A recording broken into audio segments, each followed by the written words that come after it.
Semua itu tuh sudah ditakdirkan, ya, serius. Asal kalian niat, karena nggak semua buruk. Aku ngomongin ya, di Jepang itu nggak semua buruk dan nggak semua baik. Kerjakan saja apa yang tugas kalian di sini, selebihnya itu jangan dipikirin sampai berlebihan. Semua itu kalau perantau itu pasti merasakan, teman-teman, pasti merasakan sengsaranya di awal. Beradaptasi itu paling susah.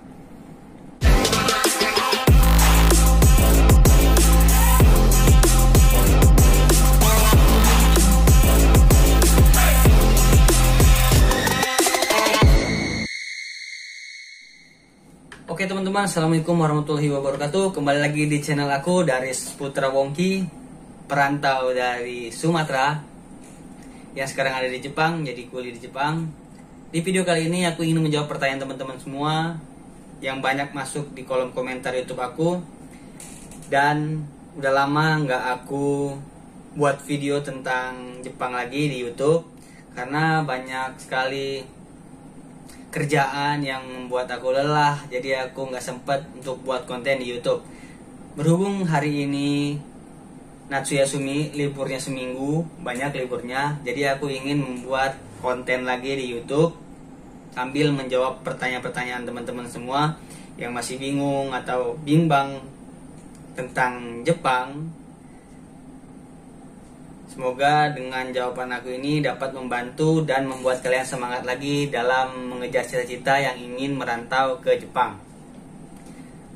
Sebelumnya mohon maaf teman-teman, aku sambil ngerokok karena sebelumnya aku pernah buat video yang viral itu tentang Jepang, tentang gaji di Jepang. Banyak yang komentar nyelekit karena aku ngerokok.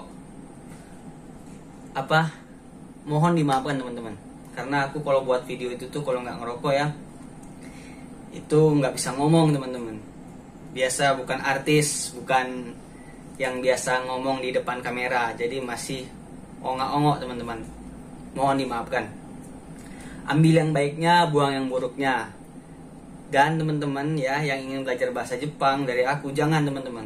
Karena pertama bahasa Jepang itu belum baik dan masih kasar, banyak yang belum aku pelajari, banyak yang belum aku mengerti. Di video aku cuman sharing pengalaman teman-teman. Karena aku sekarang ada di Jepang, apa yang ku lalui, apa yang ku lewati, apa yang ku kerjakan di Jepang, itu ku sharing semua ke teman-teman yang ada di Indonesia lewat YouTube, lewat TikTok, lewat Facebook dan Instagram. Agar apa? Agar kalian itu tuh tahu, tidak memikir enaknya aja tentang Jepang, gajinya besar. Bukan itu yang ku share teman-teman. Tapi pahitnya dari 100% orang yang merantau itu paling yang hoki, yang dapat gaji besar, kerjaan enak itu paling cuma 5%. Selebihnya itu di bawah rata-rata ekspektasi yang dipikirkan di Indonesia. Oke teman-teman, langsung aja.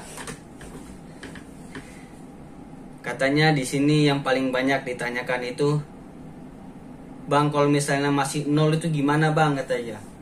Soalnya aku masih nol banget tentang bahasa Jepang. Pengen ke Jepang juga kayak abang katanya. Oke teman-teman ya. Kalau kalian masih nol, dulu aku juga sebelum berangkat ke Jepang itu dari nol teman-teman. Aku masuk LPK, ada yang ngebimbing. Jadi aku di sana belajar bahasa dari nol, budayaan Jepang, semua tentang Jepang itu dipelajarin di LPK. Jadi kalau kalian emang serius pengen berangkat ke Jepang, itu kalian jangan banyak pikiran buruknya. Kalian cari LPK atau M Jepang, kalian langsung berangkat. Jangan kebanyakan mikir, jangan kebanyakan nonton video, kebanyakan niat doang. Kalau misalnya kebanyakan niat doang itu nggak bakal jadi teman-teman kalau nggak ada tindakan. Aku juga dulu kayak gitu teman-teman. Dari Lampung langsung cari LPK lewat website, cari dana talang, langsung masuk LPK Minori, satset daftar. Jadi gitu teman-teman. Tapi kalau kalian ingin kerjaan yang enak, kalian harus pinter bahasanya teman-teman. Kalian harus punya sertifikat JLPT atau level bahasa N3, N2, N1. Kalau misalnya sekelas magang, kalian ngambil aja di LPK Minori atau LPK yang lain-lain itu sebatas level N4 untuk magang teman-teman ya. Kenapa level magang itu N4? Karena level itu paling bawah teman-teman. Level N4 itu paling bawah. Jadi tapi itu udah bisa untuk bekerja magang di Jepang teman-teman.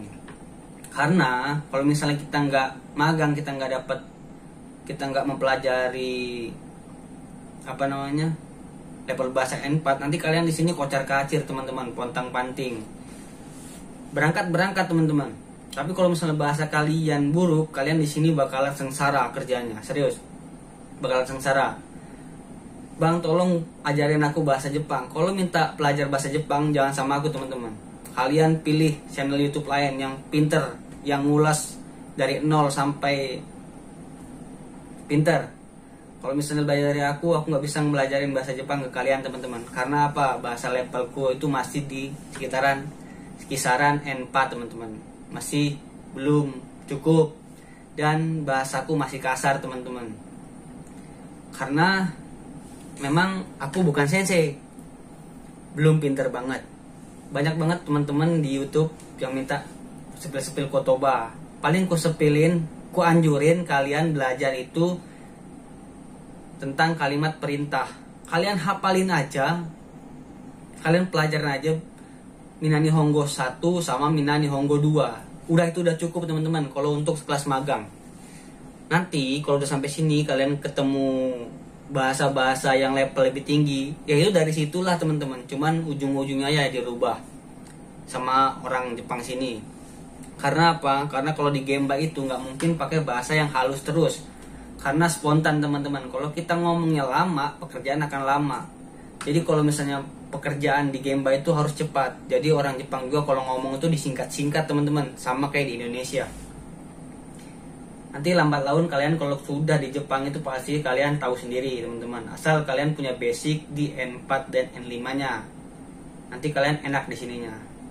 Bang, katanya, pertanyaannya ini, Bang, karena lihat video kamu jadi ragu ini katanya.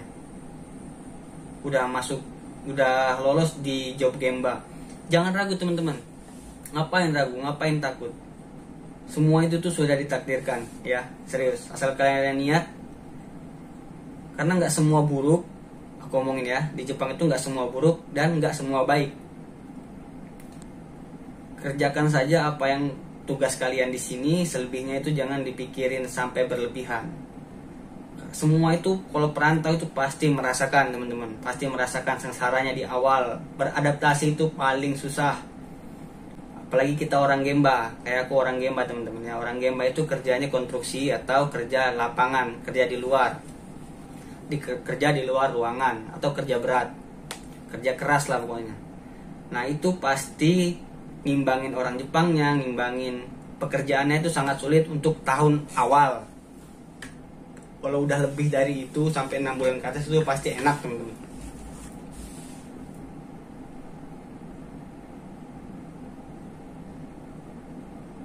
Ini banyak banget pertanyaan, aku bingung sampai mau jawab pertanyaan yang mana. Pokoknya yang inti-intinya ya teman-teman ya. Yang paling banyak kalian tanyain ke aku. Kalau lulus paket C bisa nggak bang? Bisa, pakai lulus paket C itu bisa teman-teman. Lebih tepatnya kalian punya pengalaman lebih prioritas teman-teman.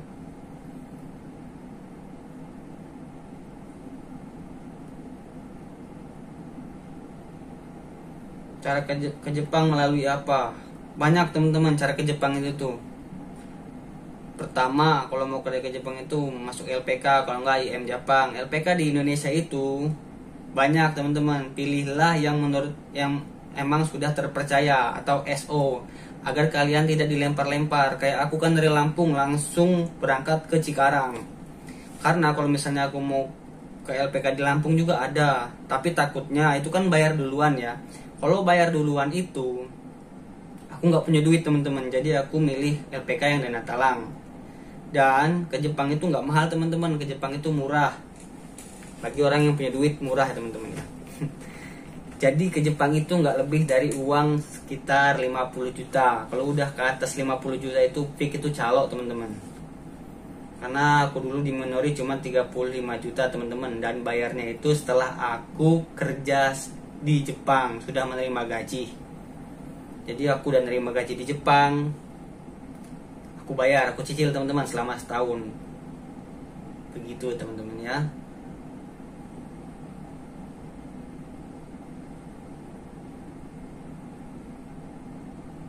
Aku LPK Minori teman-teman. Aku LPK Minori. Kalau bisa itu teman-teman ya, kalian tuh milih job itu tuh sesuai dengan bidang kalian yang kalian sukai. Walaupun lama nggak apa-apa teman-teman, asal kalian itu emang bidang kalian. Kalau mau cepet ya ambil aja job yang dipilihkan oleh LPK. Kalau mau cepet, tapi harus siap dengan apapun pekerjaannya. Kalau bertato bisa nggak? Kalau bertato di Indonesia itu nggak bisa teman-teman. Kalau di LPK Indonesia rata-rata nggak bisa. Tapi kalau di LPK Bali, di Bali itu boleh teman-teman. Kalau di LPK yang lain setahu aku nggak bisa teman-teman. Dan umur itu itu maksimal itu 27 tahun. Kecuali kalian punya sertifikat level bahasa N1, N2 dan N3 atau N3 ya, N1, N2 punya level bahasa itu. Kalian itu nggak ada patokan umur, bisa kapanpun asal bahasa kalian itu sudah di level N1, N2 dan N3 teman-teman.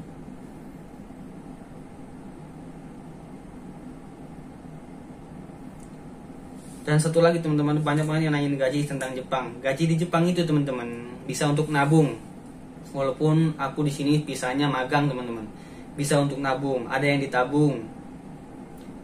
Tidak besar, tidak seperti yang di VT yang lain itu gaji sampai 25 juta. Kebanyakan orang-orang kan ngipil gaji sampai 25 juta ke atas. Itu kalau magang nggak dapat segitu teman-teman.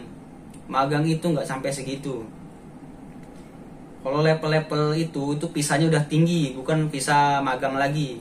Walaupun dia dapat segitu, itu bagian atas, bukan bagian tempat aku teman-teman. Aku adalah Jepang bagian bawah, di Oita. Jadi sama kayak di Indonesia teman-teman. Di desa ya UMR-nya kecil, di kota UMR-nya besar. Tapi di kota juga kan sama kayak di Indonesia teman-teman ya, pengeluarannya tinggi, apa-apa mahal. Sama kayak di Indonesia teman-teman. Kalau pisah magang itu kayak aku ya, itu nggak besar teman-teman, nggak kayak yang di sosmed itu sampai 30, 25 sampai berapa, itu nggak, itu bohong teman-teman. Nggak ada cerita gaji magang segitu teman-teman. Kisaran ya 15 juta ya segitu teman-teman pokoknya. Oke teman-teman ya, segitu aja mungkin yang bisa aku sampaikan. Nanti bertemu lagi di video selanjutnya. Oke ya, semoga membantu dan billahi taufiq wal hidayah. Wassalamualaikum warahmatullahi wabarakatuh. Gambatte kudasai minasan. Gambarimashou. Sayonara. Arigatou gozaimasu. Jangan lupa di like, komen, dan di subscribe teman-teman ya. Oke.